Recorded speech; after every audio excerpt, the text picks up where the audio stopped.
Welcome back to the show. Name is Jamie. We finally get the reveal of Insomniac's Wolverine with the trailer that makes it very clear that there is no way to do a Wolverine game without a lot of violence. And with this trailer, Insomniac has made a lot of gamers happy who were afraid that the studio might try to cater to younger gamers and not give us a lot of violence. But before we begin, this video is brought to you by me and a friend of mine who helped in doing research. So please be sure to like the video and subscribe if you like this kind of content.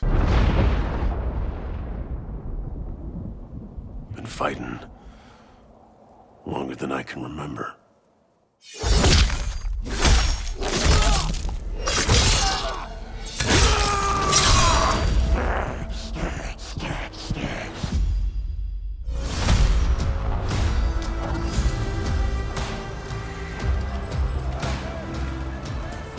I'd like to say I'm not a violent man. The trailer opens up with the voice of Ian McIntyre, the voice actor for Wolverine. More to come on him later. But what he said here is immediately important because it gives us the biggest clue to just who Wolverine is as a character. That is, throughout Wolverine's life, in the comics, in the movies, and pretty much in any other media, Wolverine is always on the run from somebody or from something, including his violent nature. However, with Wolverine, part of his violent nature comes from the fact that he is such a powerful mutant that somebody is always trying to capture him, control him, and use him as a weapon. And yes, I am alluding to the Weapon X program, and I do believe we get 2 clues about the Weapon X program in this trailer. And next, we get the close-up of the legend himself ripping through a cyborg to reveal a very confused and dazed Wolverine. And yes, that confusion and daze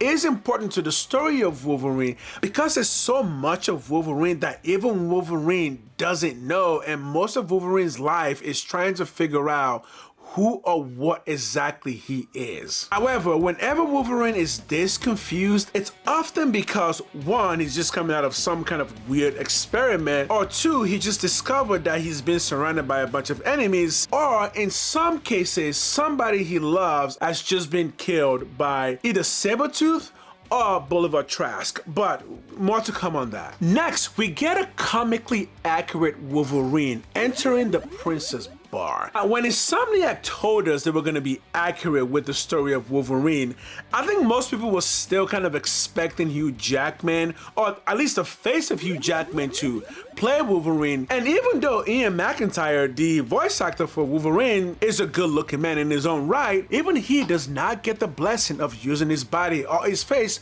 for Wolverine because, yes, this is the accurate Wolverine. Oh, look at this little Harry Lou Retton. Did you stick the landing, little guy? Yes, you did, comic accurate short king. Such a cute widow Wolvie. Cue the fucking montage.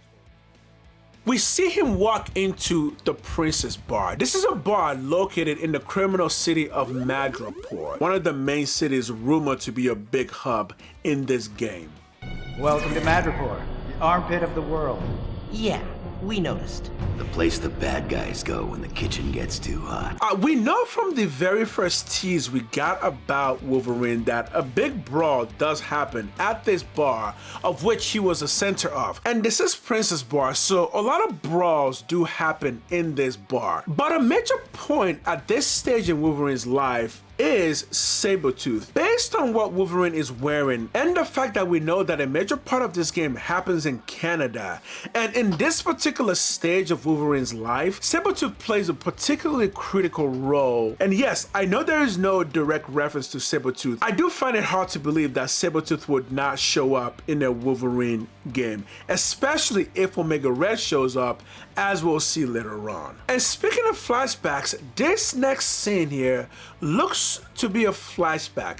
Based on the graphics and the color, this looks like an older scene. If so, this might be where the Weapon X program happened that gave Wolverine his adamantium claws. So I wonder, if we see Alkali Lake, are we gonna get William Stryker, or are we going to get Bolivar Trask? Later on, we also do see Sentinels, something to keep an eye out for. Let's move on. The trouble just has a way of finding me. But I'd be lying. Doesn't matter where I go.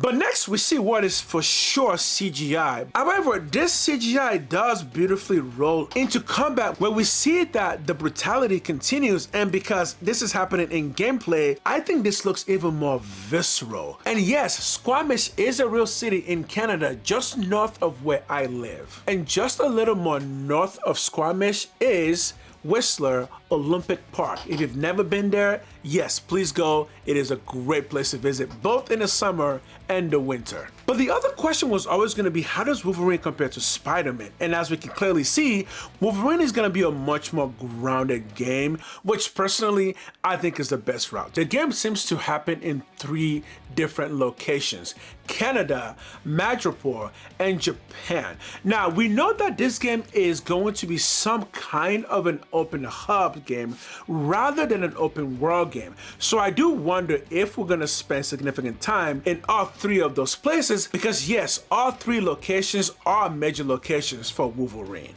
And next we see Omega Red. If you're not that familiar with Omega Red, that's okay. He hasn't shown up in many places, and really the only thing I can remember him from is Marvel vs. Capcom. But Omega Red is particularly important, especially when talking about the Weapon X program, because Omega Red was part of the Russian version of the Weapon X program. And if Omega Red is in this game, it almost certainly means that Sabretooth is also in this game. This is a video game, so our world does need to be populated with a lot of different NPCs, and we do need to interact with a lot of those NPCs. But again, we're talking about Marvel here, so everyone we interact with should be known in the comic books. Which means that as we get closer to this game, the Easter eggs are gonna start getting crazier and crazier.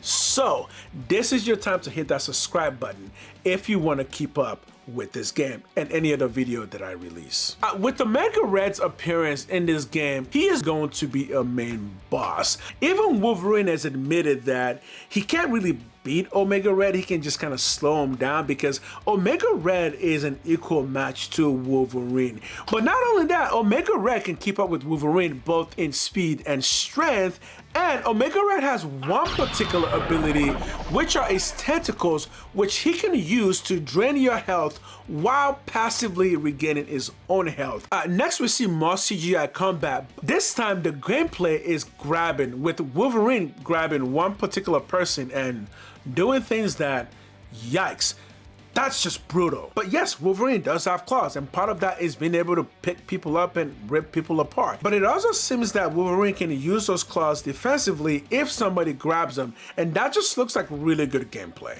And out of nowhere comes Mystique, leading to several questions.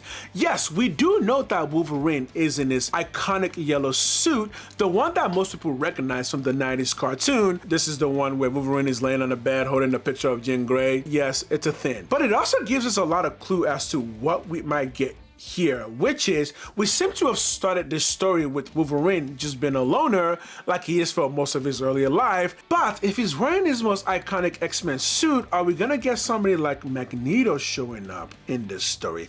Again, we do get Sentinels, and if Mystique is showing up, it most likely means that we are gonna get other members of the X-Men or other members of the Brotherhood of Mutants. Mystique is specifically not fighting Wolverine, but rather the same people that Wolverine was fighting in other scenes. And we do need to mention that Mystique doesn't really have anything against Wolverine in particular. It's just that she's not an X-Men, she's with the Brotherhood. But when it comes to Bolivar Trask and Sentinels, Mystique is fighting for the same thing Wolverine is fighting for, the safety of mutants. They just have different ways of going about it because of Magneto. It's not likely that Jean Grey would show up, because, you know, if Jean Grey shows up, then Cyclops has to show up, and I don't think Cyclops is going to be a part of this game. At least not yet, because again, we do know that Insomniac is also working on an X-Men game, and will most likely tie to this game, especially if Wolverine is already wearing his most iconic suit. And lastly, let's not forget that after Secret Wars, the next big stage in the Marvel Cinematic Universe will be X-Men. So I personally expect a lot of crossovers between the video games and Disney's MCU. And with that, that'll be it for this video. Please leave your comments below if there's anything I missed, and don't forget to sub. Thank you very much. Have a wonderful day.